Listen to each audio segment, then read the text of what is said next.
Welcome. It's indisputable. We got a lot of show today. Good to be with you. I'm your host, Rashad Ritchie. We have Miss Dina Dahl, law and crime analyst, breaking down news of the day with me. And during the bullpen, my debate segment, I have none other than Professor John Burnett, New York University professor, managing director of One Empire Group. Top story for today. Police tase a man that they know is flammable because he just put liquid that burns on his body. And they set him on fire and run out the room. Here's part of it.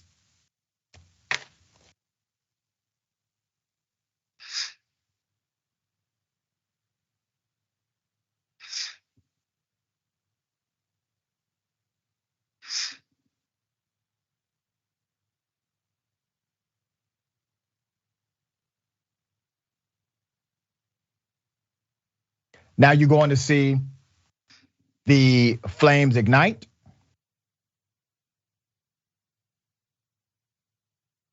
And all of the officers flee because they are such amazing public servants. The man was not under arrest. The individual was not there because he was in custody. There's significant background to the story. And the officers were aware that he, in fact, had a flammable liquid on his body. They knew this. Here's some background. The New York State Attorney General on Friday released this footage. This is how we know about it. The footage is of a man bursting into flames after being tased by cops inside an upstate police station in October, an encounter that led to the death of the man you saw. His name is Jason Jones.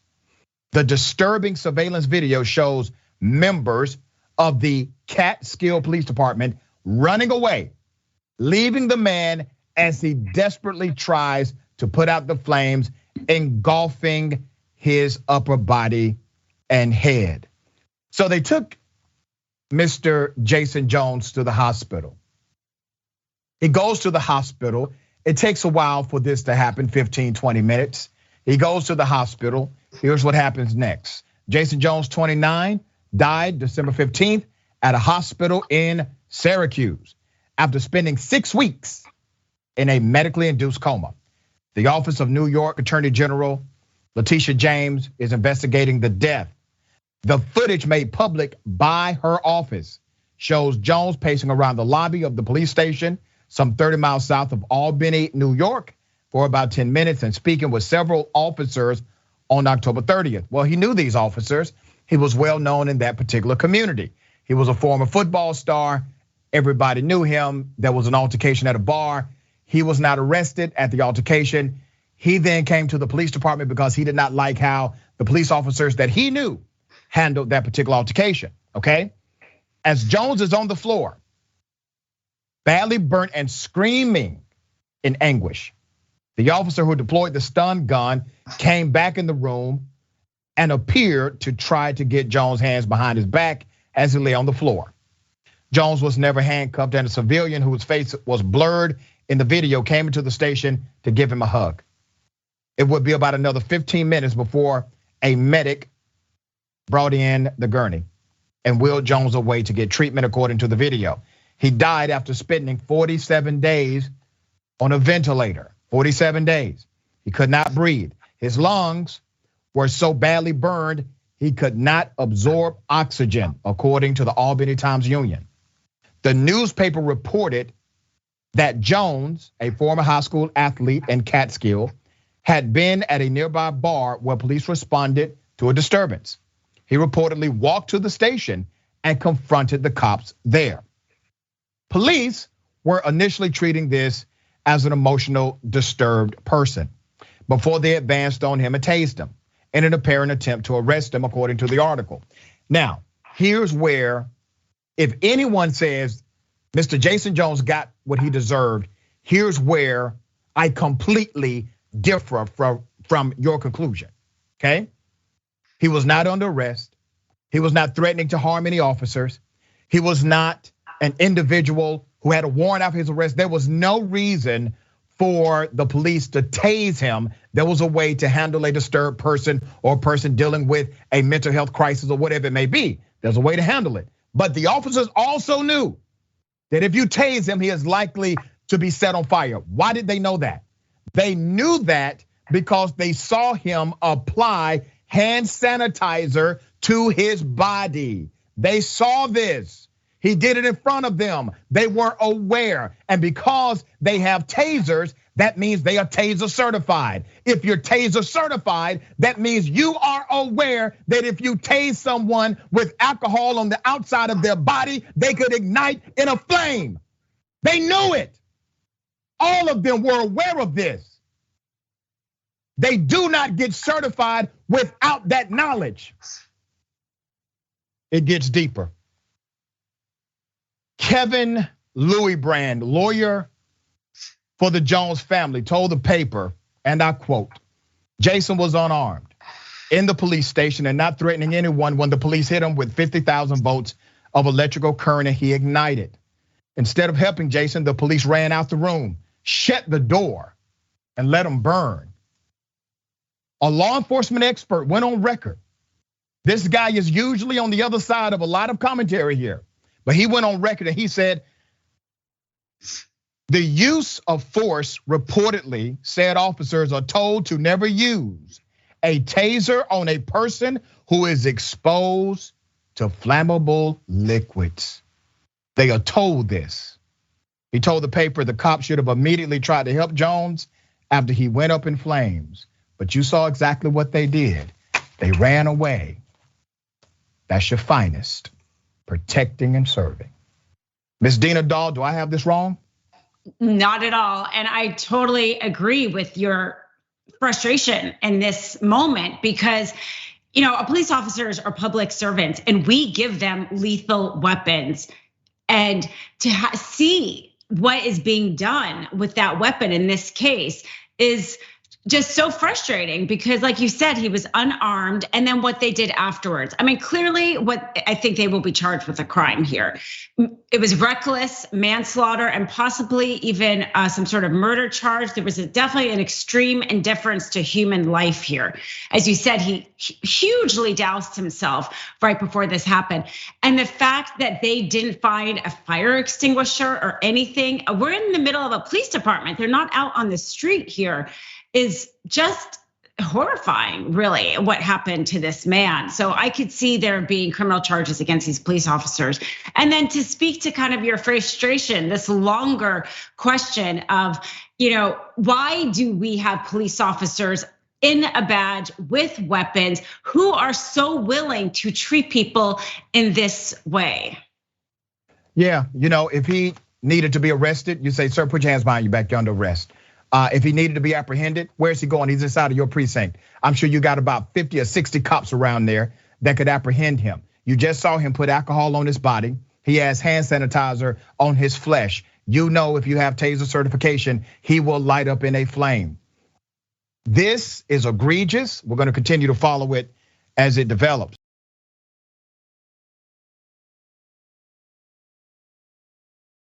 There's another very egregious thing that has happened. An off-duty police officer hits a black male and then gets out of his car and shoots him, kills him. He's dead. Then he calls 911 and says, well, the guy jumped on my windshield and I had to kill him, had to. But that's contrary to what the witnesses say. Let me bring you to the video, here it is. Okay, I'm trying to protect my daughter. My wife is people are hostile right now. Hostile. Don't you say that. Nobody's hostile. Don't you say that. I hear. Don't you say that. Nobody's hostile.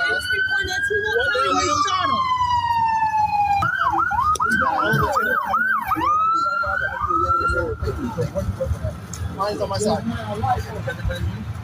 Yes. Okay, got it. I was coming down here. He ran across the street, so I stopped. He jumped on my car, started screaming. He pulled my wrist on my daughter, started beating the glass. I have my daughter and my child in here. Yeah, got it.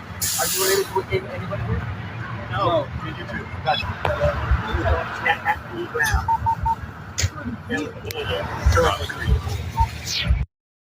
Let's put up a picture of Mr. Walker who was killed that day, okay? This is in North Carolina. The person who killed him is an off-duty officer. He hit Mr. Walker, who was a pedestrian. According to the officer, Mr. Walker threw himself into the car. That's what he says. Jason Walker, 37 years of age. Walker's cousin said that he was involved in the social justice movement and cared deeply about the community. He tried to help young boys at the age where they need strong black male role models. He's a good guy, according to the narrative. Jason Walker was killed outside of his home over the weekend. Then police said he ran into traffic and jumped onto the car. The person in the car, an off-duty cop, then shot him, killed him. Those who saw the incident happen, however, allege that the cop hit the 37-year-old Walker with his truck and then jumped from his truck and shot the man. A bystander, let's put up a picture, Elizabeth Ricks, okay? Elizabeth Ricks, who was also present after the incident, got out of her car to try and apply pressure to Walker's wounds and save him. According to Willard's tweets, okay, Ricks said that the cop who shot Walker did not make any effort to help render aid. She said that instead he was calling his boss with the sheriff's office. According to the sheriff's office, the deputy shot before calling 911 to report the man. Wow. Rick said that the deputy's wife was sitting and playing with her hair while all other deputies stood around and watched as she desperately tried to save Walker's life. She also noted that she ensured the final words Walker heard were of love and compassion while these other supposed public servants ignored. Here is Ricks recounting why she helped Walker. For him immediately. I didn't care what color he was or anything else. I saw a brother, I saw someone, he needed me because no one else was gonna help him. No one else. And I'm saying this, he was not acting crazy. He didn't jump on traffic. That officer, murderer, shot him, hit him with his car. How would Jason jump onto a big truck? Please explain that to me. And then you're in here for your life and you are in a big truck. Fayetteville, North Carolina police, they refused to release the name of the off-duty cop who killed Mr. Walker. So when they play hide the pickle, we do something else. Here's their boss. Here's the chief of the Fayetteville Police of North Carolina. Put a picture up. She did a big press conference today. Her name is Gina V. Hawkins. I did not like the tone of her press conference, to be quite honest with you. Here's what we know for sure, okay? We know there was an off-duty cop. We know there was some sort of accident with his vehicle when he hit a pedestrian. We know that he hit a pedestrian and shot a pedestrian. We also know that witnesses are claiming that he, in fact, was the aggressor. We know these things on the record right now. And we also know he got to go home. He has still not been arrested. Now, damn it, do you think if I would have been in that situation and shot somebody that I just hit with a car and there's a witness saying that I was the aggressor, that I would go home, or that you would go home, or that Miss Dahl would go home? No, all of us would go to jail. We will go to jail, we will go to a magistrate, we would maybe get bond, maybe not, and we will go through the judicial process because that is what it is, it's due process. This is why people say defund the police. This is why people are upset about police conduct. Why? Because routinely we see this special treatment that we would not get in the same situation. Remember, almost every professional industry, there's a higher standard of responsibility. If you are an attorney, higher standard of responsibility. If you're a medical doctor, higher standard of responsibility. If you're a psychiatrist, higher standard of responsibility. Cop, lower standard of responsibility. Ms. Dina Dahl, what are your thoughts? You're absolutely right here. I mean, he clearly hit the man, got out and shot him. They said that there is not a bullet hole in his windshield. So that is what he did. It confirms the witnesses' statements. It reminds me actually with Ahmaud Arbery. They were also kind of part of the law enforcement and didn't get charged. And in fact, the DA who was friends with him and decided not to charge him is on trial. She's gonna be on trial herself. She got charged. Yep. So this is the same idea with him not being arrested. It's the connections, it's the cover up. And like you said, yeah, why is it as an attorney, my character is checked before I can practice law? But yet a police officer who again has lethal weapons, it doesn't matter what his character is. I mean, I imagine I think he will be charged. He should be charged criminally based on the facts here. And it'll be interesting to see what his conduct was as a police officer. I imagine if you do something like this, he's gonna have had a lot of issues in his conduct as a police officer that will probably come into trial. But again, why do they have a lower standard here? I mean, police officers, could be doing a public service. We could see them with respect. It could be a completely different situation, but there's no requirement for character. There's no ethical standards. There's no accountability. And it leads to an officer like this who we probably will see him having done a lot while he was on duty as well. I guarantee you, as soon as we get that name, you're gonna see that he has a record himself. Okay, we talk about guns and how it's ridiculous. The gun culture in America, guns, guns, guns. And I'm not anti-gun, I get it, it's in the Constitution. You have a constitutional right to bear one. But with every right comes a level of responsibility. Every single right you have, there's a responsibility connected to it. A 1-year-old gets shot, a baby, a mother gets shot by a toddler. This happened in Texas.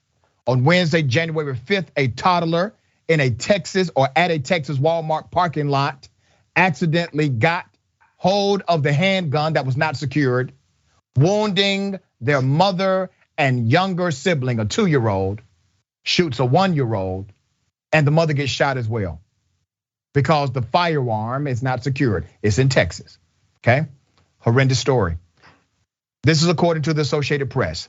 Police said the gun discharged once when the 2-year-old took it from between a seat and the center console while in the car with the 1-year-old sibling and with their 23-year-old mother standing outside near the driver's side door.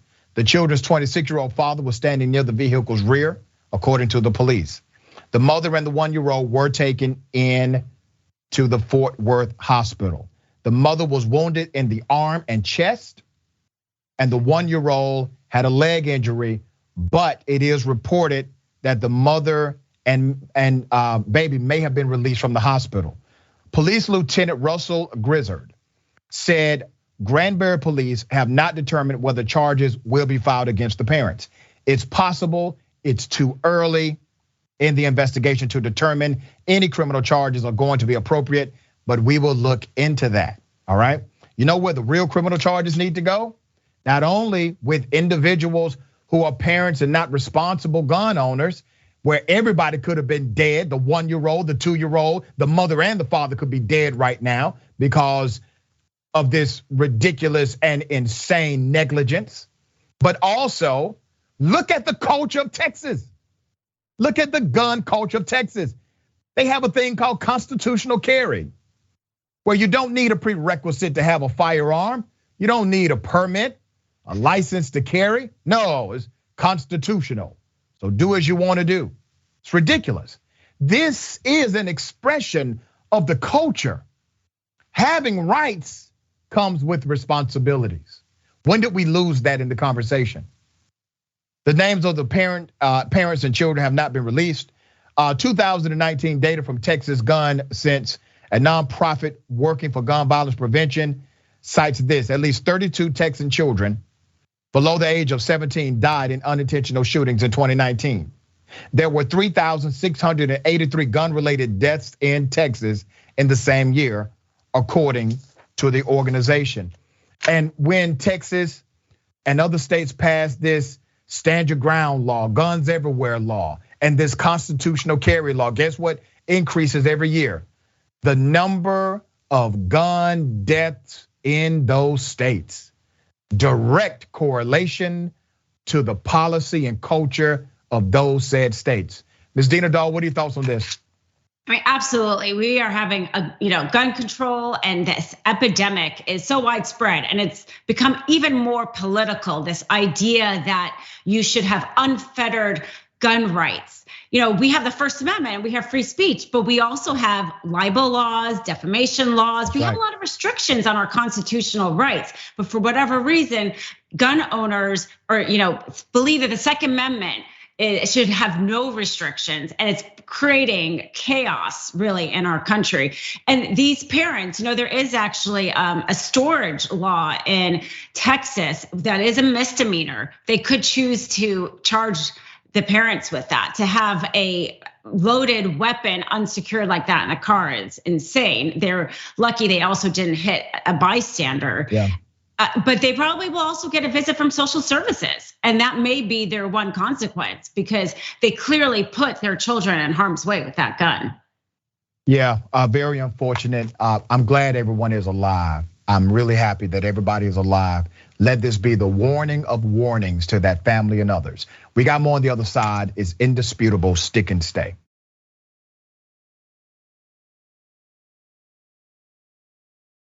All right, welcome back. We got a lot of show left. Let me remind everyone, the watch list with the big homie, J.R. Jackson.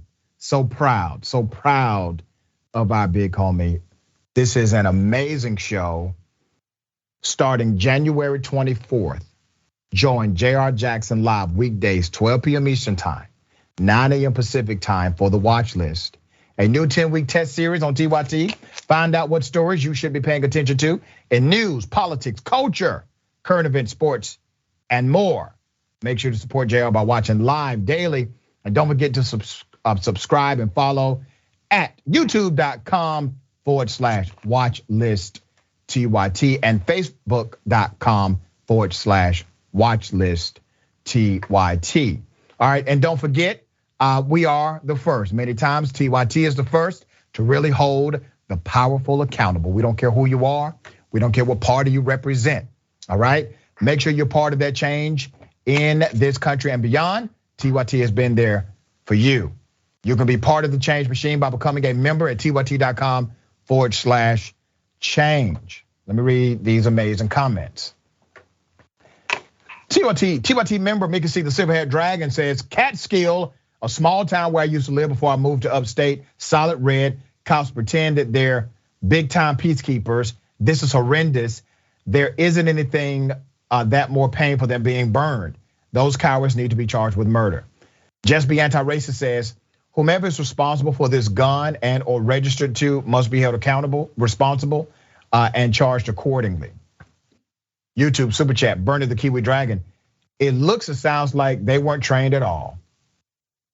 Rose Rosie, this has to be one of the most effed up things I have heard, and that says a lot.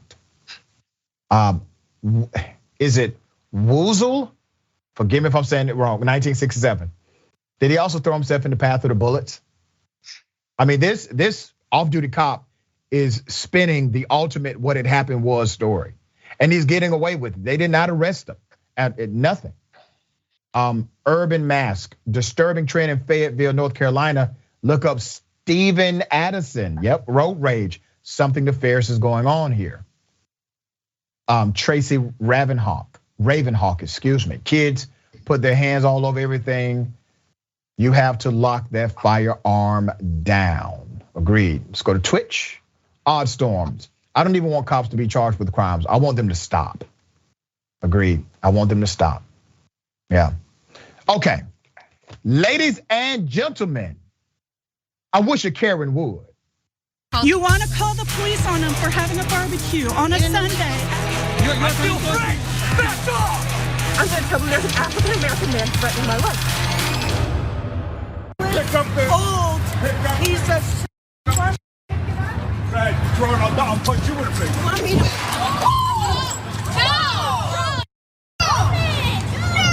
A woman.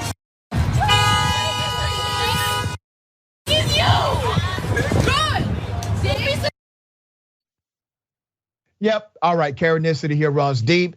There's a male. He tells this Karen, hey, if your dog is going to poop, you need to pick up behind your dog. Okay. That's just being a responsible dog owner.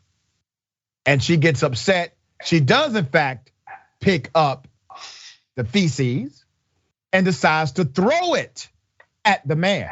I mean, you could have easily put it in the garbage can or whatever appropriate place it should go, not on the body of another human being that you're upset at.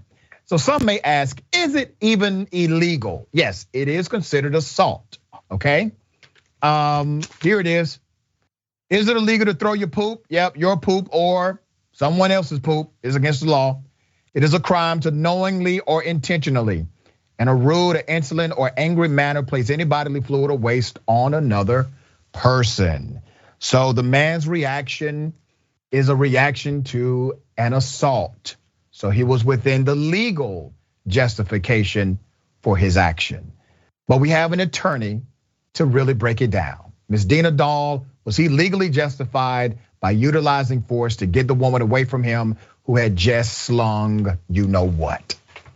I think he has a strong argument that he was in self-defense. Okay. I mean, it's possible they could say that her threat had ended. I'm not sure if in that moment she was turning around and leaving herself, in which case the threat had ended, and then him punching her is his own assault.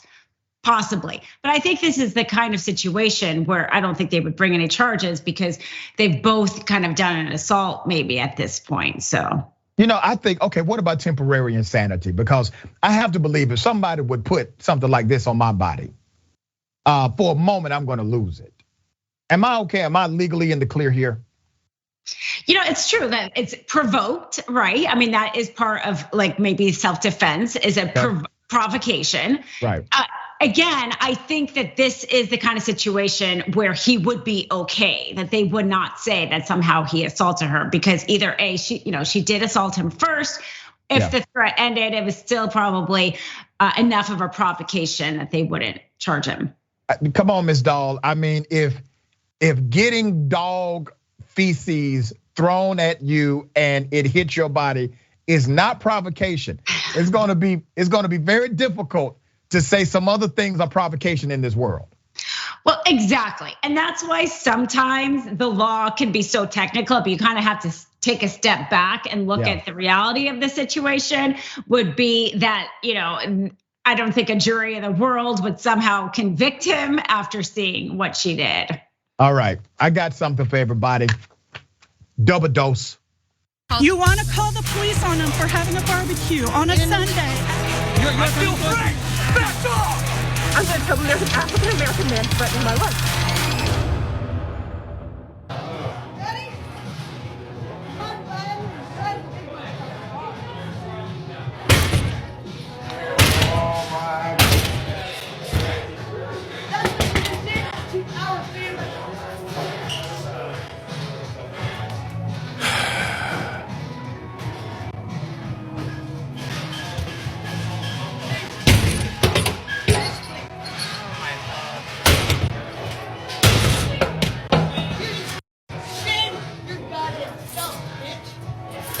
Why don't I just mace her? There's literally a fireman out there.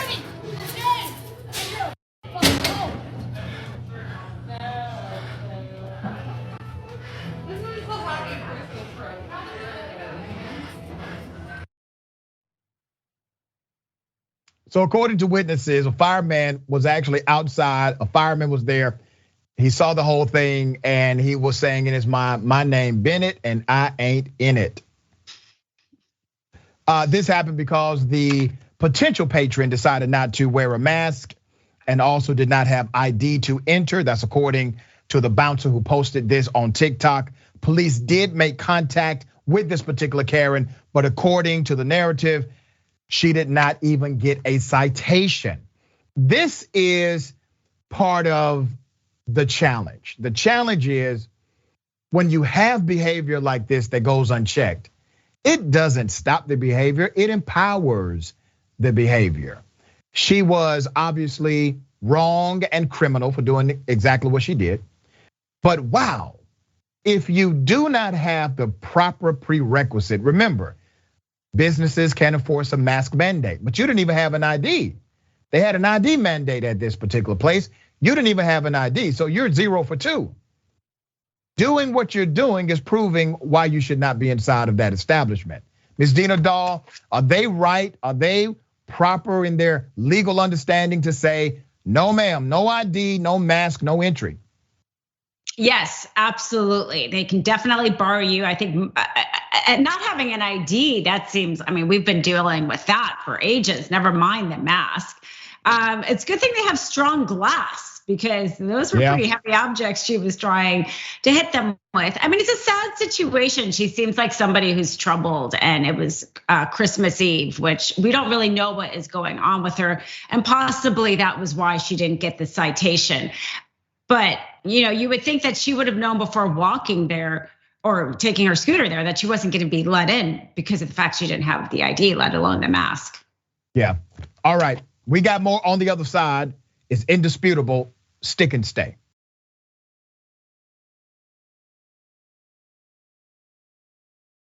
All right. Welcome back. We got a lot of show left. Let's get to it. Got a lot of comments. I will read as many as I can, okay? TYT member Jamba Gino. It's not often you see someone throw a literal ish fit. Yep, literal. Infantry chef. Karen is full of the Christmas spirit, and by spirit, probably vodka. I concur. Trisha Briggs. Thank you for being our voice, Doc. I also was furious hearing how those cops just let that poor man burn, protect and serve my ass. Trisha, thank you so much, Ma. I completely agree with you. Aaron Okinos, the dog probably thought humans are nuts. If you go back on that video, go back and look at the video, she literally drags the dog. Like the dog is not running with her, she's dragging the dog as she does this insane thing. App Happy says, I think people have really lost their minds from COVID-19. Bidengale, this Karen shows high intelligence using tools. They call me Taj. That's gross, and to pick it up and throw it is even worse. Yeah. Octo Squeedy says, damn Karen, that scooter is taller than you are. Yeah. Also, they call me Mr. Taj says, imagine poor employees have to deal with this on top of their stressors, on top of the stressors they already have. That's right. That's right. All right.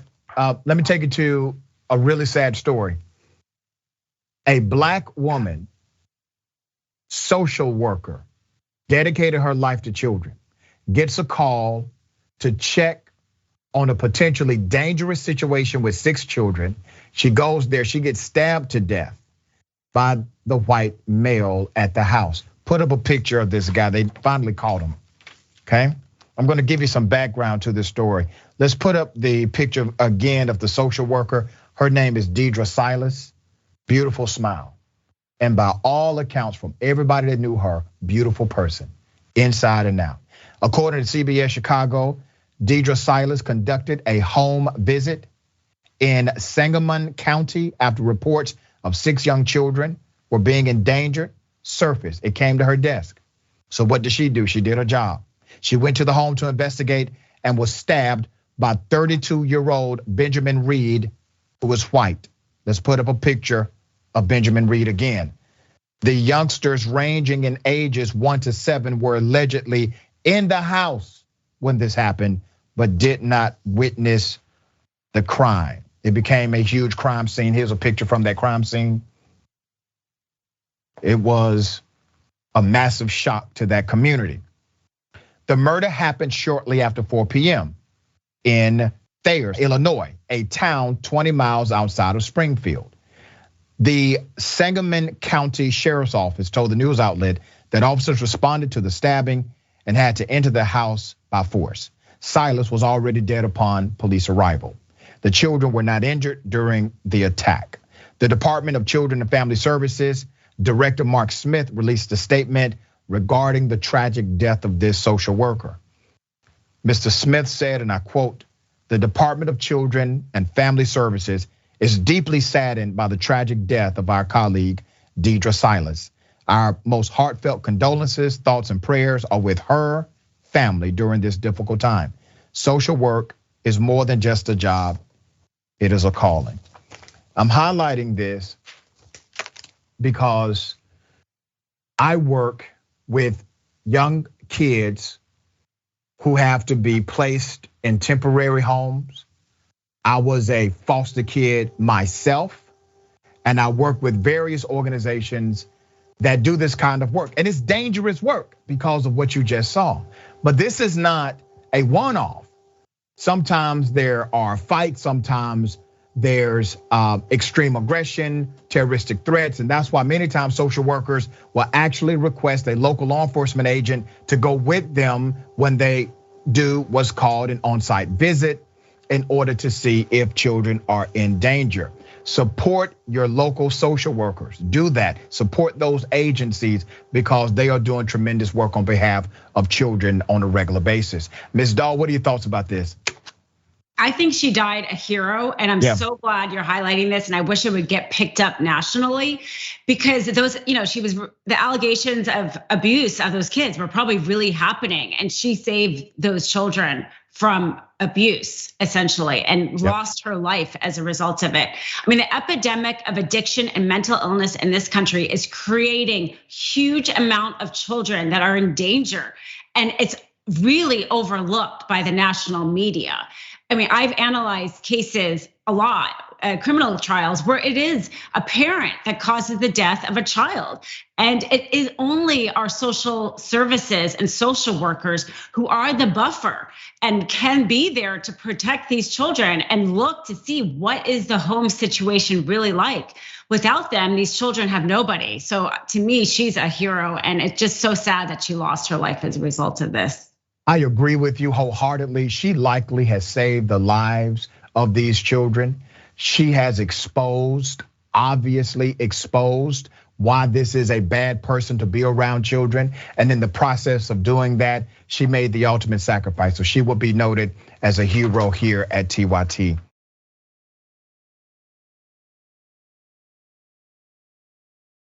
There's a story I did a few months back.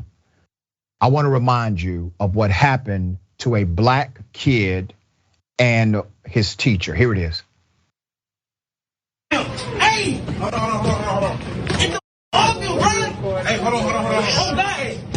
Hey, bro, move. Hold on. Move. What the? Off him. Get security. Get off him. Get off him. Bro. Get the. Okay, well, you got security? Ain't no goddamn security. Bro. That's a teacher, bro.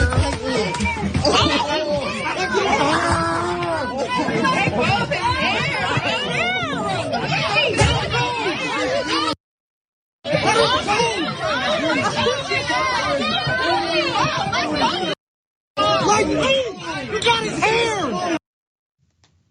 This is a science teacher. This is your update. That science teacher has finally been fired. Okay, let's put up a picture of Mr. William Bennett. There he is. We previously covered this story back in August, okay?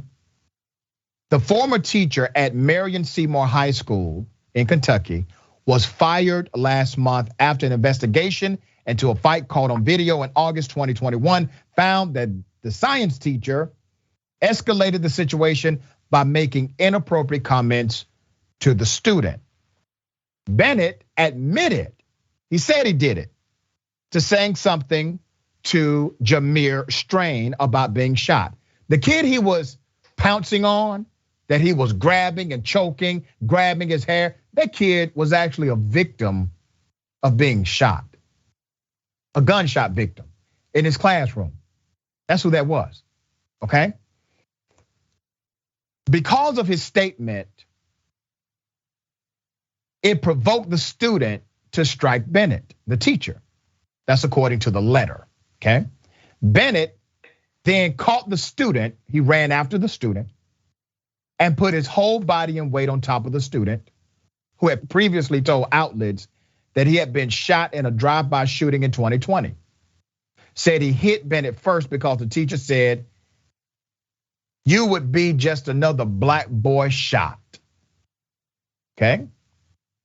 Previous records reveal that he was reprimanded in Hardin County decades ago. I'm talking about the teacher, after he admitted to calling a noisy class a bunch of monkeys, kicking a trash can and singling out a student who cursed at him after he threatened him with detention. In 2001, he was fired from his job at Elizabethtown Independent Schools, about 45 miles south of Louisville, after he was arrested for breaking into an apartment to see his girlfriend was cheating on him. First of all, I hope she was. So he broke into the apartment to see if his girlfriend was cheating on him, according to the Carrier Journal. The case was eventually sent up to the State Standards Board, which formally admonished him in September of that year. His personal file at Elizabethtown shows he was written up for making sexual jokes and calling students who did not laugh Nazi humorist. Tracy Hunt, a principal of the Marion Seymour School, told district investigators that Bennett previously refused to complete the school's mandatory implicit bias training and was involved with a previous incident with the school counselor, leading her to have concerns about his performance as a teacher well before the altercation. The district investigation also revealed that Bennett, who can appeal his recent termination, has had at least one other physical run-in with a student at a previous job. If white privilege does not reign supreme in this story, you have a white male teacher who's on record over the span of years for being racist, sexist, violent, criminal, inside and outside of work. Multiple chances. He gets fired, gets another job. He gets fired, gets another job. He gets fired, gets another job. And all of a sudden, we caught one on video. Now, oh my God, I cannot believe Mr. Bennett would do such a thing. What? It's in his file, he already did it. What do you mean you can't believe he did it? He's already done it before, and you hired him. So this to me permeates beyond the moment and connects back to a district and multiple districts who have allowed this individual, this science teacher, to operate immune from the responsibility of his actions toward others. They are at fault as well. Ms. Dina Doll, what are your thoughts? I agree. I mean, I could see them actually having some legal fault as well, some liability, because that is kind of shocking how bad his record was there. Horrible. Either they didn't look into it, which is a failure, or they completely dismissed it. You know, I remember talking about this story when it first came out with you actually in August. And at the time then, even with just the little information we had, I thought, this person shouldn't be a teacher anymore, because again, you know, we've talked before, like these children are in a vulnerable situation. They're young, and these teachers are in charge of them. They're trying to teach them about life, not just academics. So have a teacher like that is especially harmful. I'm glad he got fired, and it is shocking to me that he was able to keep his job for as long as he did. Yeah, same here. I'm actually hoping that he gets arrested in 2022 for what he did by assaulting that young black male who's a child inside of the school system. Clearly, Ms. Dahl, that was after the threat was gone. He literally chased the student outside of the classroom in order to physically violate that student. All right. I got a question for everybody. What in the red state hell? You can take a gun, shoot somebody in the face. It's not hard. Sometimes it might even be fun if they're a godless commie. Now, what they're trying to do is sneak the COVID vaccine in your salads. I hate math. Somebody say amen. It's very possible and probable we have the antidote, okay? And the antidote is even for those that have been vaccinated. And the research he's already sent me just blew me away. And they're gonna tear me apart, but hey, they tear me apart all the time.